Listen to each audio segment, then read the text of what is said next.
Well, good afternoon, everyone. Thank you very much for being here today. I hope you all had a great Labor Day weekend. I have a few items to pass along, and then I'll be happy to take your questions. And so, as you know, the Department of Defense released its fiscal year 2021 annual report on sexual assault in the military last week. On his first day in office as the Secretary of Defense, Secretary Austin made clear that countering the scourge of sexual assault and sexual harassment in our military was a top priority for him and the department's leadership, and that's still very true today.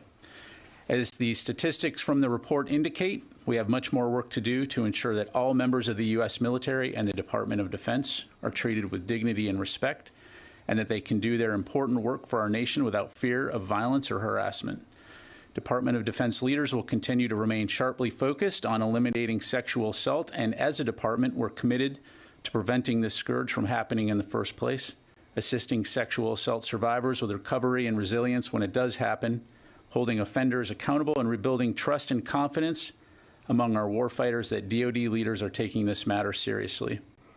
In addition to the annual report, Secretary Austin issued a memo on Thursday to senior Pentagon leadership and senior field commanders detailing the specific multiple actions DoD is taking to combat sexual assault and sexual harassment, which is available on the defense.gov website under the Publications tab. Sexual assault in the military is a national defense issue, and addressing it is something this department considers absolutely vital to the health and readiness of our forces. In the memo's closing, Secretary Austin makes his views very clear on this subject to U.S. military leaders. Sexual violence will not be tolerated within our ranks. This is a leadership issue, and we will lead. Separately, I want to highlight a few operations and administrative items for your awareness. There will be an operational test launch of an Air Force Global Strike Command unarmed Minuteman III intercontinental ballistic missile early tomorrow morning, September 7, from Vandenberg Space Force Base in California. This launch is a routine test, which was scheduled far in advance. And consistent with previous tests, this ICBM launch will validate and verify effectiveness and readiness of the system.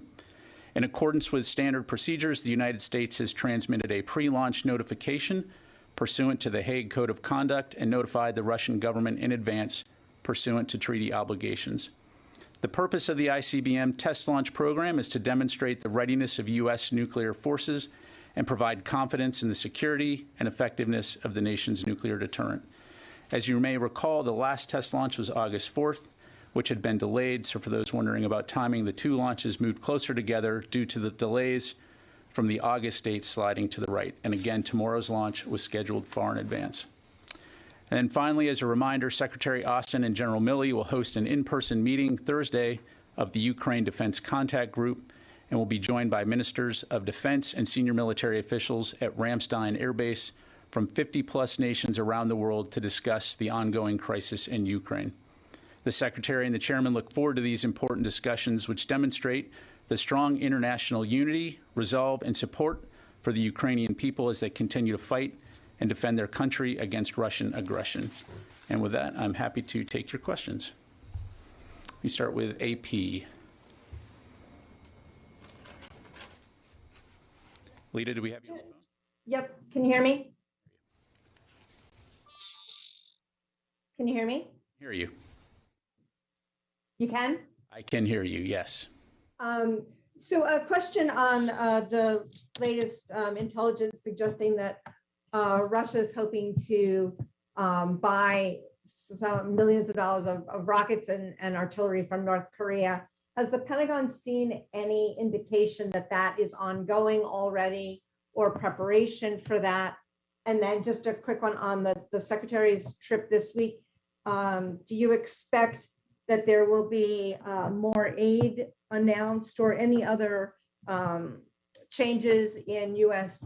troop posture in Europe as part of this coming meeting? Yeah, thanks for the question, Lita. So let me take your second question first and say that I don't have any announcements to make right now. Certainly, the Secretary looks forward to the conversations as part of the Ukraine contact group, and we'll be sure to keep you updated on that front in terms of any outcomes. As far as your first question, yes, we do have indications that Russia has approached North Korea to request ammunition I'm not able to provide any more detail than that at this point in time, but it does demonstrate and is indicative of the situation that Russia finds itself in terms of its logistics and sustainment capabilities as it relates to Ukraine.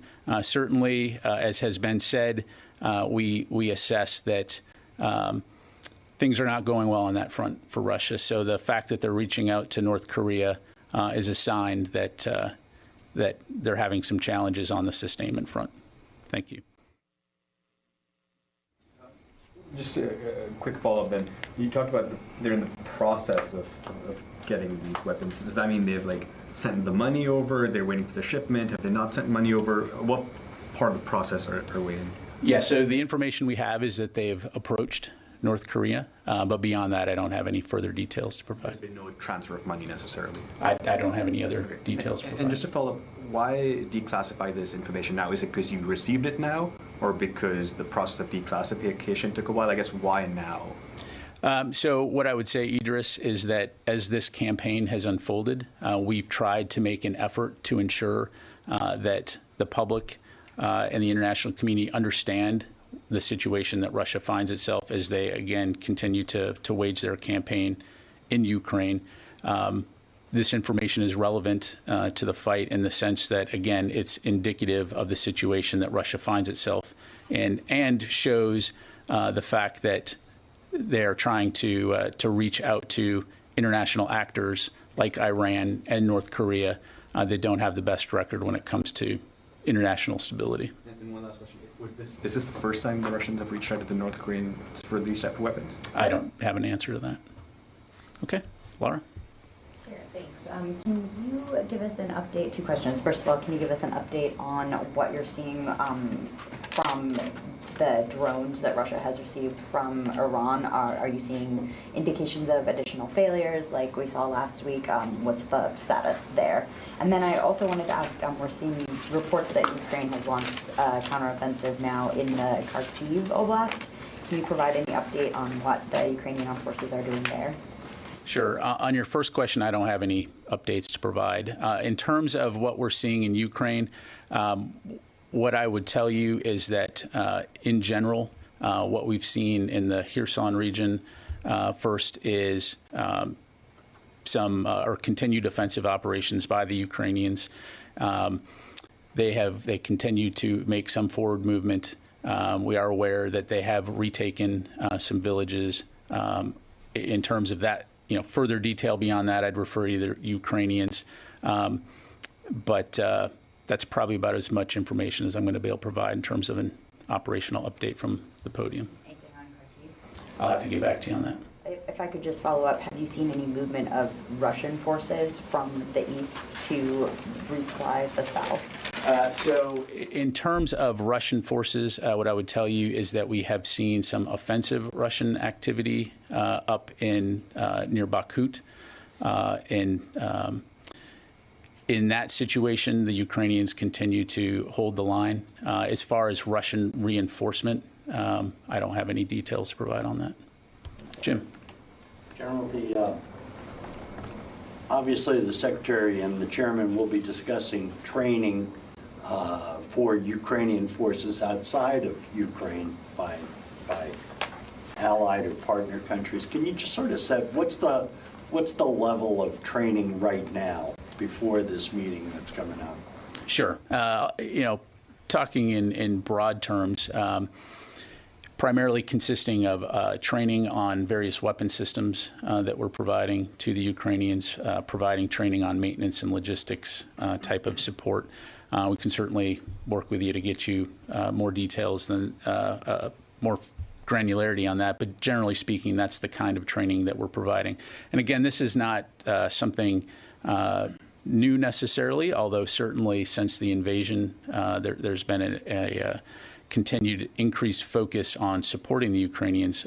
But as you well know, this is something that we've been doing since 2014.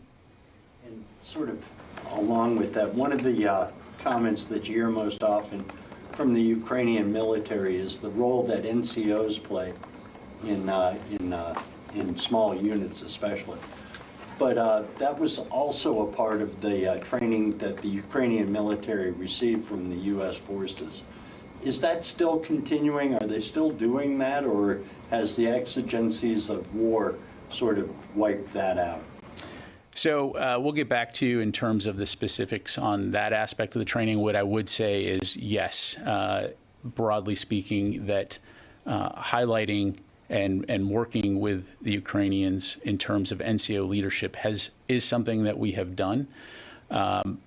This is a strategic advantage in a lot of ways of the U.S. military and many Western militaries is the non-commissioned officer corps in terms of what they bring to the battlefield and enabling modern militaries. So I do know that is an area that is of continued importance, but let us get back to you in terms of specific training on that front. Thanks, Jim. All right, let's go back out to the phone lines here. Do we have Fox News? Hey, yes, Liz Frieden with Fox News. Thanks for taking my question. As far as the Iranian capturing the sea drones last week, there were 2 different incidents in the Middle East. Does the U.S. make anything of this happening suddenly as the Iran negotiations are ongoing with the nuclear deal? And is this part of a greater trend? Yeah, thanks for the question, Liz. So we do not see the two as connected.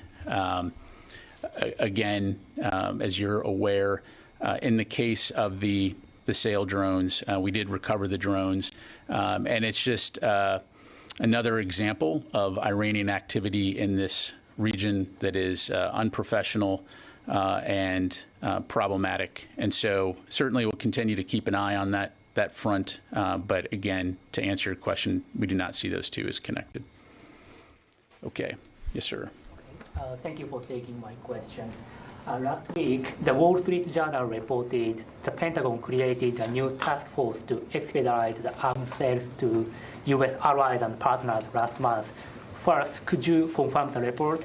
And secondly, is there a concern in the Pentagon that the U.S. will not be able to sufficiently arm Taiwan by 2027 when the U.S. military assesses that China will have capabilities to invade Taiwan?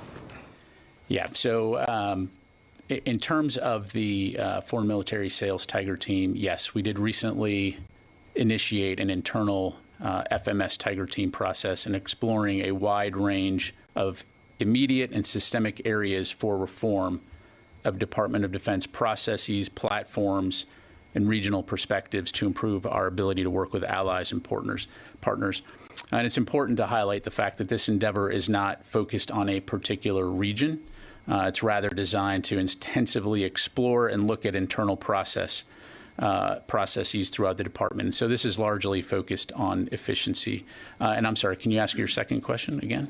So is there any particular concern in the Pentagon that the U.S. will not provide a sufficient number of weapon systems to Taiwan by 2027 when the U.S. military says that China could have capabilities to invade Taiwan? So what I would tell you is that we'll continue to work closely with our international partners and allies. I don't have any specific remarks or comments to make today in regard to Taiwan or potential or future military sales, other than to say that we'll continue to work very closely on stability in the region and work closely with our partners in the region to ensure that stays the case. Thank you. Fadi, and then we'll go to the phone. Thank you, General. So just to follow up on the question on the said drone incident, specifically the second one, Wall Street Journal reported over the weekend that the cameras on both drones were missing. First of all, are you able to confirm that report, and whether Iran took the cameras, or do you have an idea where they are now? So I can confirm that the cameras were missing. These are unclassified, unsensitive, off-the-shelf technology. In terms of what specifically happened to them, I don't have that information, so no, I can't confirm that Iran took them. Because these are commercial off-the-shelf systems, certainly I'd refer you to NavCent in terms of the efforts to repair these, but no particular concerns in regards to the fact that, again, this was not sensitive equipment. Is there an effort to communicate with the Iranians to ask if they actually have the cameras? I don't have any information into that. Again, what I would say is that we call on the Iranians to exercise good seamanship and observe the international rules and norms when it comes to operating in this area. Thank you. Yes, sir. General, last week we have seen Greeks using their S-300s locked on Turkish jets conducting NATO mission. Is it an acceptable behavior for the United States, particularly when you think the mission was a NATO mission? Yeah, thanks for the question, Qasim. What I would tell you is I'm aware of those reports, but I don't have any information to provide from here. But in terms of policy, for example, the United States military is also conducting a lot of missions like this over the partner skies, in partner skies. Do you think that like something like this happened to the United States, would that be acceptable? Well, I don't want to get into hypotheticals, right? What I would tell you is that Secretary Austin has talked in the past with both his Turkish and his Greek counterparts and emphasized the need for continued efforts to reduce tensions in the Aegean through constructive dialogue. So I'd leave it at that. Thank you. Let me go ahead and go to the phone here. Tony Capaccio from Bloomberg. Hi, sir. I had a quick question on the Ukraine and on the Afghanistan after action report. You mentioned last week that a classified version has been prepared. What organization has prepared it? Was that the National Defense University? And what are your plans for releasing fairly quickly the executive summary at least? Thanks, Tony. So yes, National Defense University was responsible for compiling the report. And I'm not going to put a timeline on when the Secretary's review will be complete, nor when we will have an unclassified aspect of that report available for release. Okay, well, Pat, will you at least commit to an expedited review of the classification of the report so that the public can see this and it's just not leaked out? Certainly, Tony. I'll commit to taking your question and taking a look at that, and when we have something available, we will be sure to provide that. Thank you, though. Okay, let's do one more from the phone here. Joe Gould, Defense News. Hi, General. Thanks for taking my question. I have a two-parter also in light of the Ukraine aid request from the administration. First part is, what's the current number of U.S. troops mobilized in Europe to bolster NATO since the invasion? Is that still about 10,000? And then also, is it correct that there's about $2.8 billion in presidential drawdown authority that's gone unused and will be allowed to expire at the end of the fiscal year?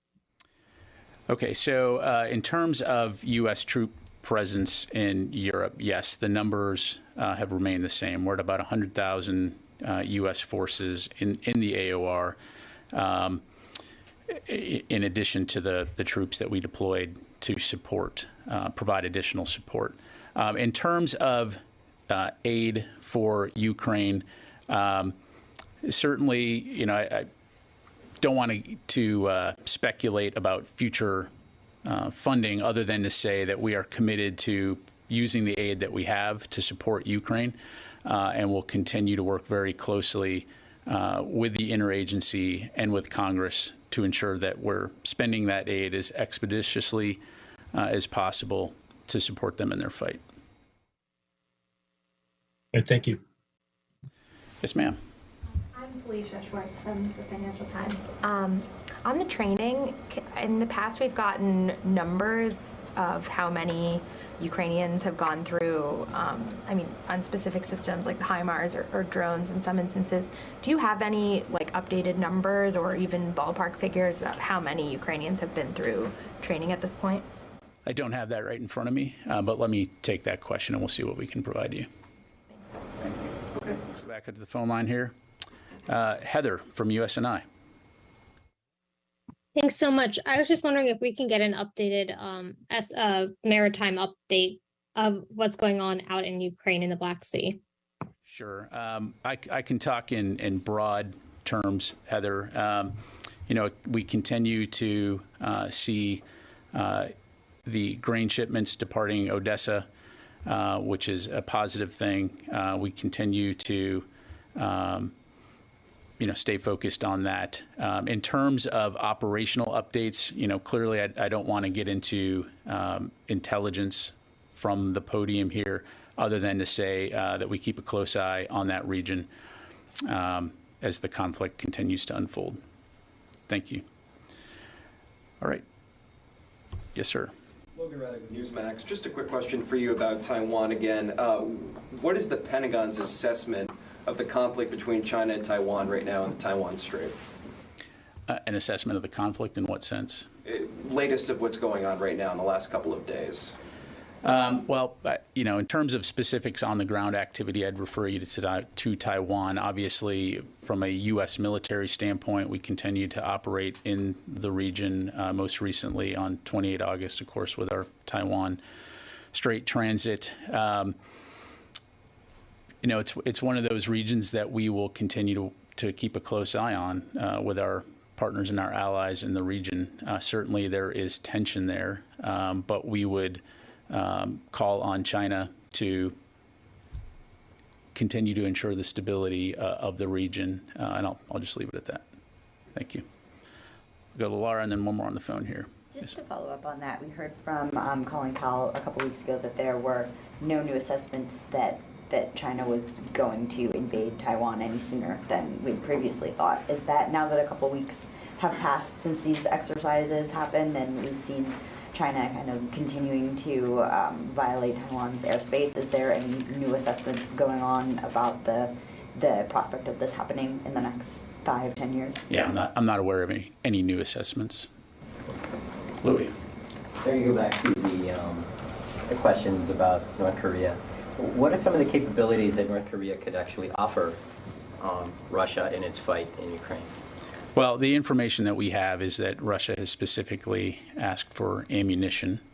But in terms of the capabilities, I don't want to speculate on what Russia may or may not need beyond that, or what they could offer.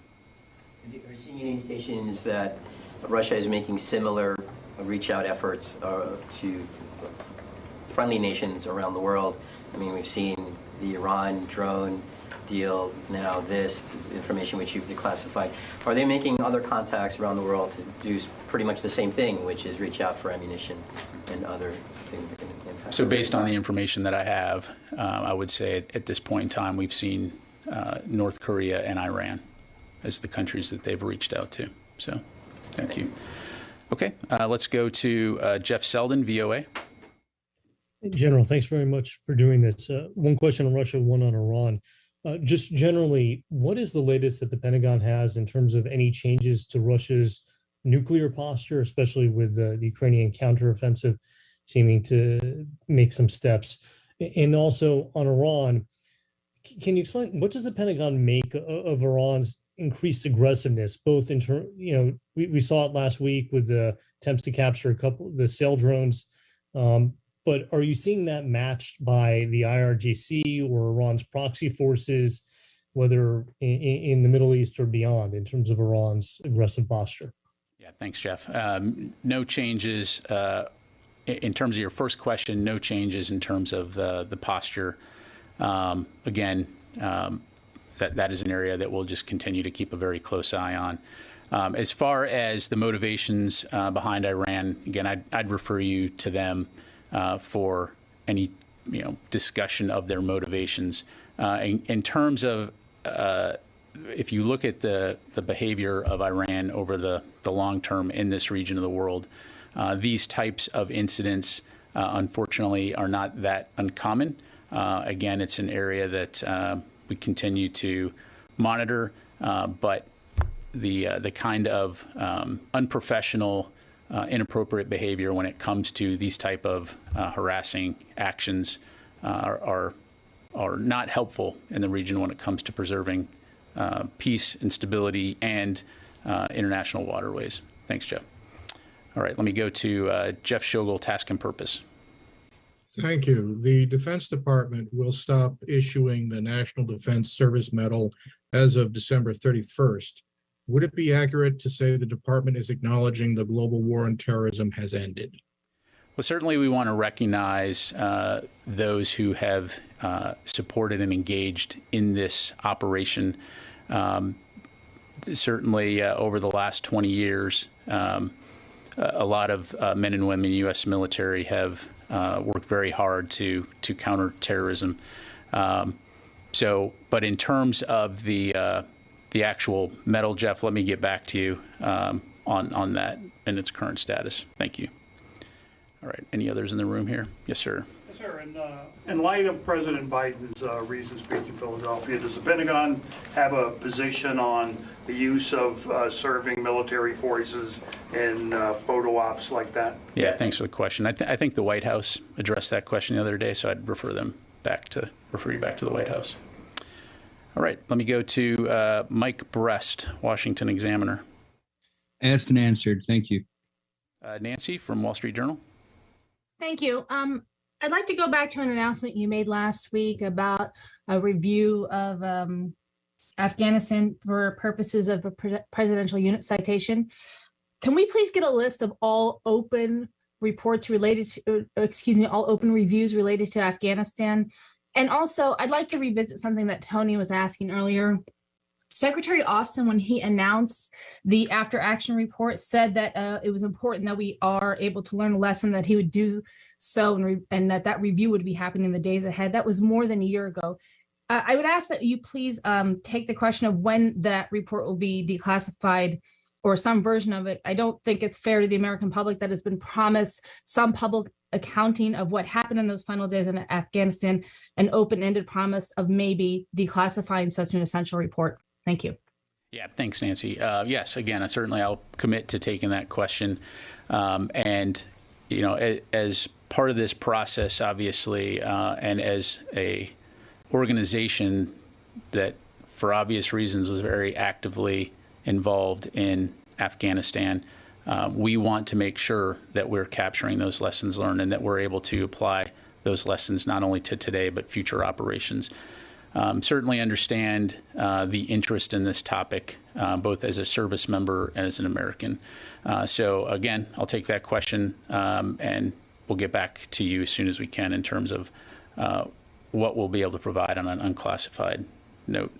And then, I'm sorry, you had another part to your question? Oh, on the unit citations. So again, part of that direction was for the services to do the expedited review as far as which units they recommend for the presidential unit citation. And so the services in and of themselves should have information on their own efforts. Certainly this is not the only recognition that's being provided or has been provided for operations related to Afghanistan, but we'll take your question and provide what we can. Thank you. Okay. Let me go to Paul Hanley, AFP. Hi, can you hear me? Can you hear me? I can hear you. Okay, sorry. Look, going back to the sail drones, can you say on what basis these were recovered? What demands did the U.S. Navy make to the Iranians, and was there threat leveled? Was there kinetic force considered? And stepping back more broadly, can you say how many of these have you deployed in the Gulf, and are they only there, or is the Navy using them as in such a large number elsewhere in the world? Sure.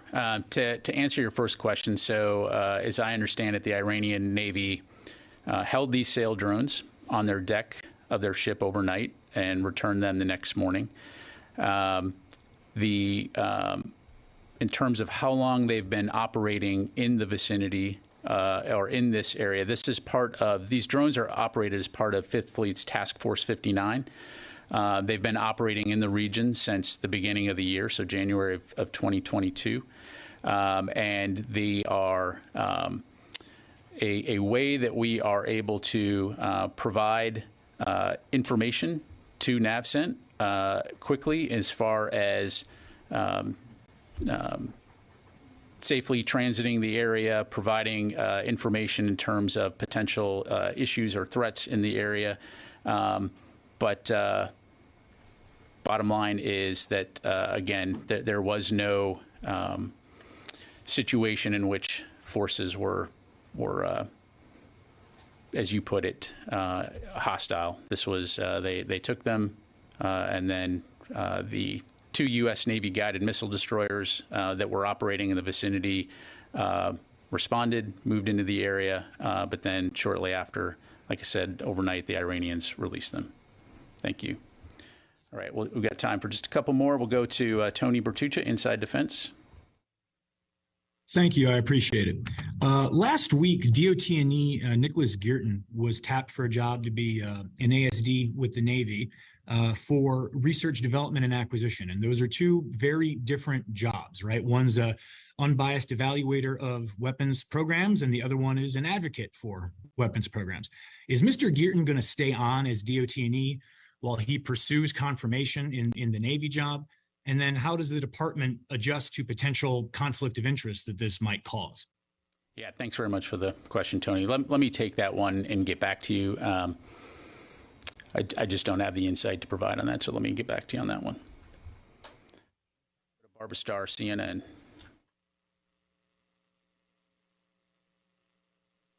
I wanted to follow up on a couple of things. On Afghanistan, because military public affairs does have the job of communicating information to the public as long as it doesn't violate national security, can you get us at least an answer on what office might be advocating in front of the Secretary for some kind of declassification of this report?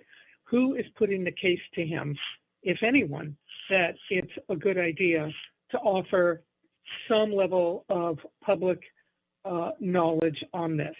My second question is, I'm still not hearing you use the word counteroffensive in regards to the Ukrainian moves in Kherson and around there, and I'm curious why the Pentagon is still not comfortable saying counteroffensive. And very quickly, my third question, can you give us any indication, do you have concerns that Russia might be reaching out to China for munitions, or that the Chinese may be offering munitions to Russia? Does that concern you? Thank you.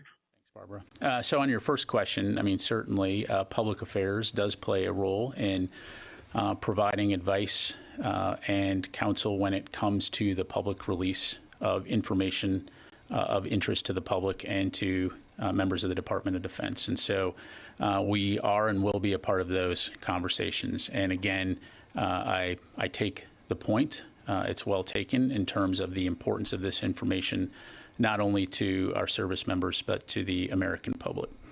In regards to Ukrainian operations, this is a Ukrainian military operation. I'll leave it to the Ukrainians. We'll leave it to the Ukrainians to characterize or define their operations in terms of where they are in their campaign. And so, again, it's not appropriate for me as a Department of Defense spokesperson to characterize it for them.